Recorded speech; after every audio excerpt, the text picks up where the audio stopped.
తెలంగాణ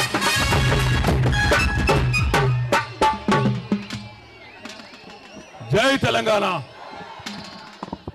వినబడాల హైదరాబాద్ లో రేవంత్ రెడ్డికి వినబడాల జై తెలంగాణ జై తెలంగాణ ఒక్కసారి పిడికిలి ఉన్న ప్రతి ఒక్కరు పిడికిలు లేపాల జై తెలంగాణ స్టేజ్ మీద ఉన్న పిడికిలు లేవా మ్యూజిక్ బంద్ చేయమని మ్యూజిక్ బంద్ చేయమని రెండు పిడికిలు లేవాల జై తెలంగాణ గిరిజనుల ఐక్యత జై సేవాలాల్ ఈరోజు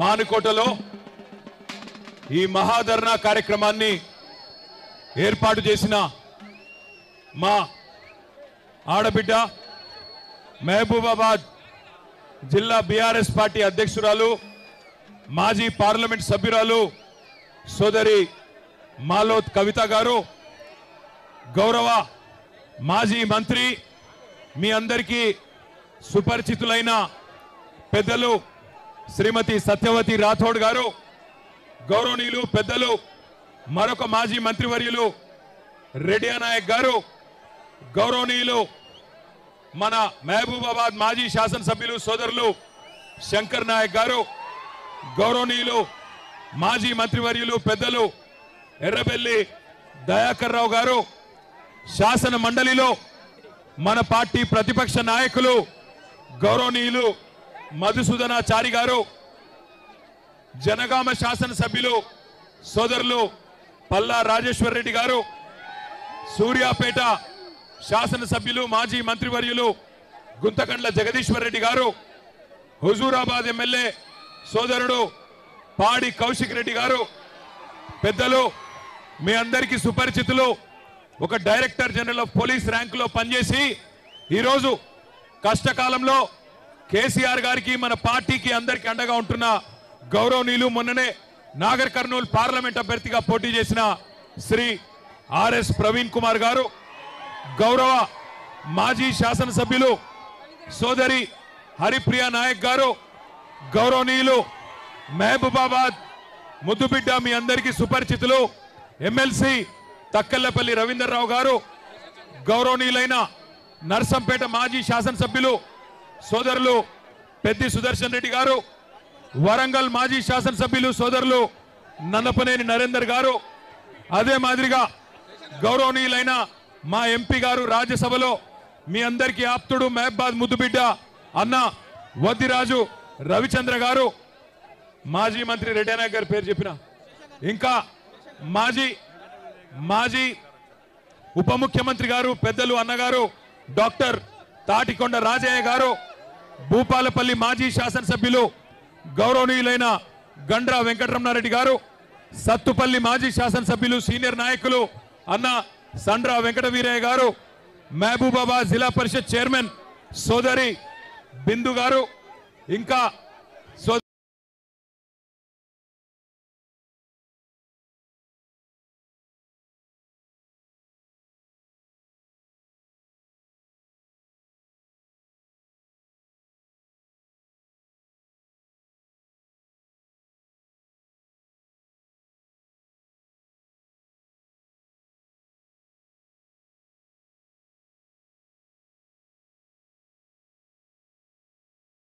మహాధర్నా కార్యక్రమానికి మానుకోటలోని వివిధ గ్రామాల నుండి మానుకోట నుండి విచ్చేసిన మా అన్నదమ్ములకు ఆడబిడ్డలకు మా గిరిజన ఆడబిడ్డలకు అన్నదమ్ములకు పాత్రికేయ మిత్రులకు అందరికీ శిరస్సు వంచి హృదయపూర్వకంగా నమస్కారం. జై తెలంగాణ.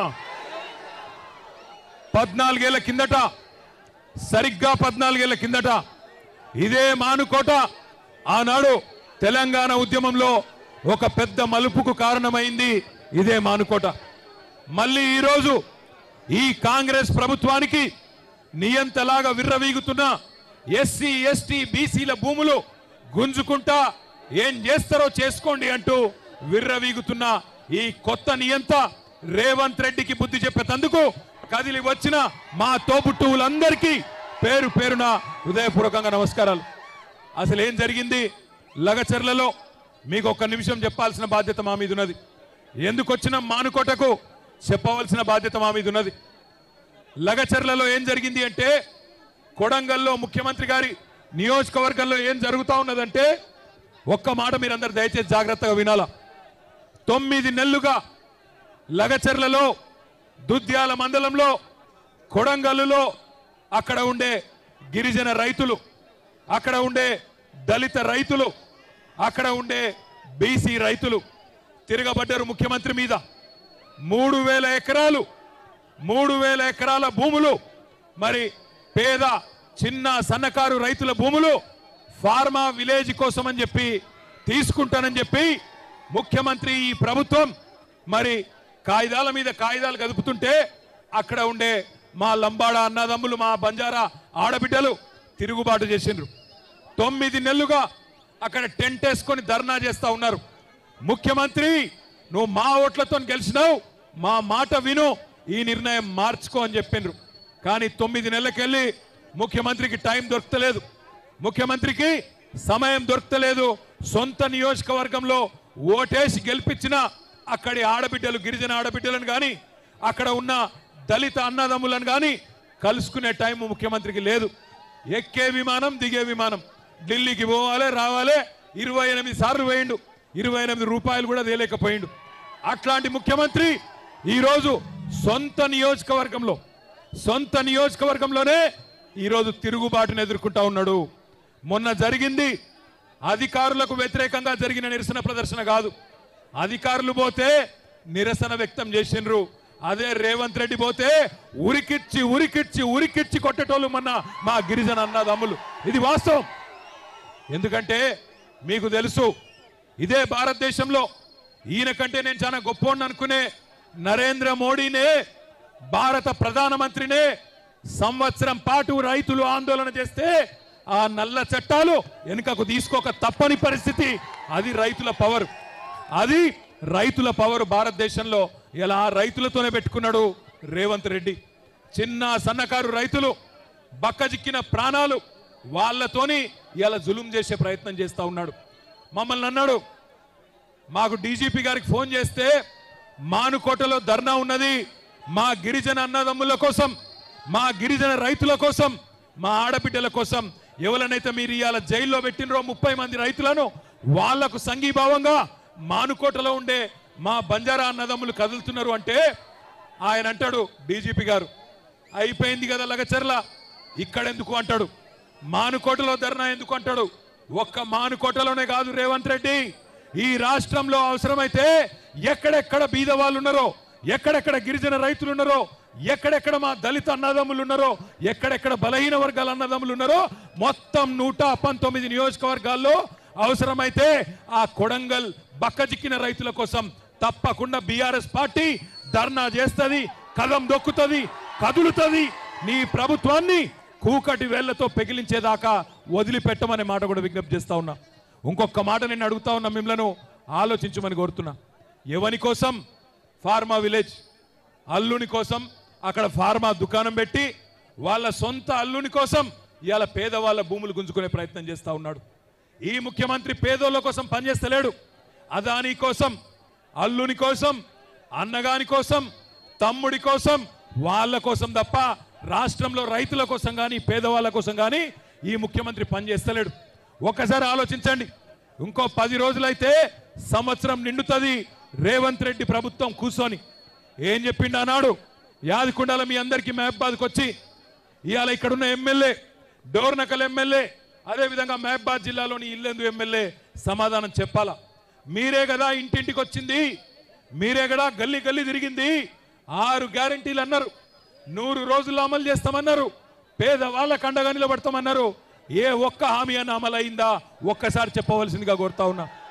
కేసీఆర్ ఉన్నప్పుడు రైతు బంధు పడుతుండేనా? పడుతుండే అంటే ఎస్ అనాలే. పడుతుండేనా? కేసీఆర్ ఉన్నప్పుడు రైతు బంధు టైంకి పడుతుండేనా? రైతు బీమా వస్తుండేనా? 24 గంటల కరెంట్ వస్తుండేనా? మరి రేవంత్ రెడ్డి వచ్చినాక వస్తున్నాయా? రైతు బంధు ఎగ్గొట్టిండా? రైతు బీమా బంధు పెట్టిండా? బోనస్ బోగస్ అయిందా? ఆడబిడ్డలకు చెప్పిండు కదా నెలకు 2500 ఇస్తానని వచ్చినాయా? మహాలక్ష్మి అన్నాడు, మహారాష్ట్రలో కూడా తన్నులు తిన్నాడు. మహారాష్ట్ర పోయిండు, అక్కడ ఆడబిడ్డలు కూడా బుద్ధి చెప్పిర్రు. వీడు పచ్చి లంగా తెలంగాణలో ఆడబిడ్డలను మోసం చేసిండు, మమ్మల మోసం చేసేందుకు వచ్చిండని చెప్పి మహారాష్ట్రలో ఉన్న ఆడబిడ్డలు చైతన్యం ప్రదర్శించిండ్రు, కాంగ్రెస్ పార్టీని తన్ని ఎలగొట్టిండ్రు. నేను మిమ్మల్ని కోరేది ఒకటే, మానుకోటలో ఇక్కడికి వస్తుంటే కొంతమంది ఎమ్మెల్యేలు వాళ్ళు కూడా గిరిజన బిడ్డలే. కొంతమంది ఎమ్మెల్యేలు అంటున్నారు రాళ్లతో కొడతారట, నేను వస్తే రాళ్లతో కొడతారట. నేను అడుగుతున్నా, ఇక్కడ ఉన్న ఎస్పీ గారిని, రాష్ట్రంలో ఉన్న డీజీపీని అడుగుతున్నా, అధికార కాంగ్రెస్ పార్టీ ఎమ్మెల్యేలు రాళ్లతోని కొడతామంటే మీరేం చేస్తున్నారో నేను అడుగుతా ఉన్నా. కేసులు మా మీద మాత్రమే పెడతారా? కాంగ్రెస్ వాళ్ళ మీద కేసులు ఉన్నాయా? కాంగ్రెస్ ఎమ్మెల్యేలు రాళ్లతోని కొడతామంటే, కాంగ్రెస్ మాజీ ఎమ్మెల్యేలు పెట్రోల్ పోసి తగలబెడతామంటే భయపడతాం అనుకుంటున్నారా? ఇది కేసీఆర్ తయారు చేసిన బృందం, కేసీఆర్ దళం. భయపడం. రాళ్లతోని మానుకోట సాక్షిగా చెప్తున్నా, మానుకోట రాళ్ల మహత్యమైందో తెలంగాణను అడ్డుకున్న ప్రతి ఒక్కడికి తెలుసు. మానుకోటలో 14 ఏళ్ల కిందటనే నిప్పు పుట్టింది, తర్వాత తెలంగాణ వచ్చింది. ఇవాళ మీరు వద్దంటే కోర్టుకు పోయినాం, మీరు పర్మిషన్ ఇయ్య అంటే కోర్టుకు పోయి కోర్టుకెళ్ళి పర్మిషన్ తెచ్చుకున్నాం. 1000 మంది అనుకుంటే 25,000 మంది తరలి వచ్చి ఈరోజు బ్రహ్మాండంగా ఈ ప్రభుత్వం మీద ఎంత కోపం ఉందో, ఈ ప్రభుత్వం మీద ఎంత వ్యతిరేకత ఉందో ఇవాళ ఈ మానుకోట మహాధరణ చూస్తేనే అర్థమవుతా ఉన్నది. నేను మీ అందరితో ప్రార్థించేది ఒకటే, తప్పు జరిగింది, మోసపోయినాం, పర్వాలేదు, ఏమి ఇబ్బంది లేదు, 4 ఏళ్ళు గట్టిగా కొట్లాడదాం. ఒక లగచర్ల కాదు, ఎక్కడ అన్యాయమైన గొంతిప్పుదాం. మొన్న లగచర్ల ఆడబిడ్డలు, మా బంజారా ఆడబిడ్డలు, మా బంజారా ఆడబిడ్డలు, ప్లీజ్ మాట్లాడి, గొంతు పోతుంది, మాట్లాడి. మా బంజారా ఆడబిడ్డలు 30 మంది రైతులను జైల్లో పెడితే వాళ్ళు భయపడలే. మీరు చూసింటారు, జ్యోతి అనే ఆడబిడ్డ 9 నెలల ప్రెగ్నెంట్. ఆమెను మేము అన్నాం, వద్దులే అమ్మా, నువ్వు ఉండు, ఢిల్లీ దాకా ఎందుకు, ఉండు తల్లి అంటే, లేదన్నా, నేను బంజారా బిడ్డను కొట్లాడతా, తప్పకుండా రేవంత్ రెడ్డి భరతం పడతా అని చెప్పి ఢిల్లీ దాకా వచ్చింది. ఢిల్లీకి వచ్చి ఆ జ్యోతి అక్కడ ఉన్న మానవ హక్కుల కమిషన్ను, అక్కడ ఉన్న ఎస్సీ ఎస్టీ కమిషన్ను, అక్కడ ఉన్న మహిళా కమిషన్ను కలిసి ఆమె బాధ చెప్తుంటే, ఒక జ్యోతి, ఒక దేవి, ఒక సోనీబాయ్, ఒక కిష్టీబాయ్, అదేవిధంగా మిగతా ఆడబిడ్డలు వాళ్ళ బాధ చెప్తుంటే ఆ కమిషన్ సభ్యుల కళ్ళల్లో కూడా కన్నీళ్లు తిరిగినాయి.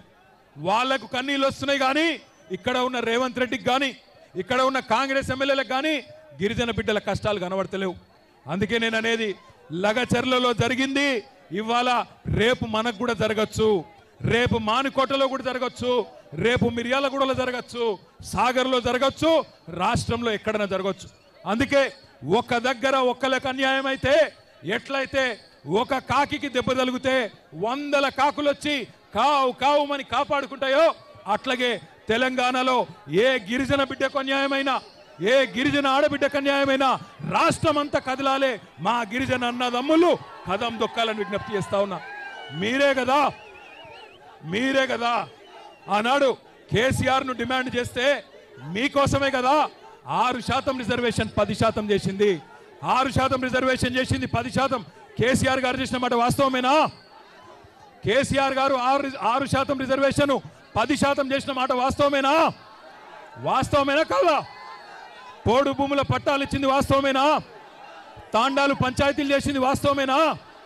మరి ఇన్ని చేసిన కేసీఆర్ గారు సరే కొన్ని మాయ మాటలు నమ్మి మోసపోయినాం, ఇబ్బంది లేదు.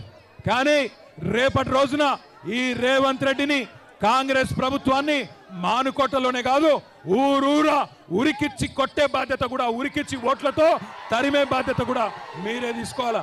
మానుకోట ఇది మొదటి అడుగు మాత్రమే. రాష్ట్ర వ్యాప్తంగా మా కొడంగల్ ఆడబిడ్డల కోసం మద్దతు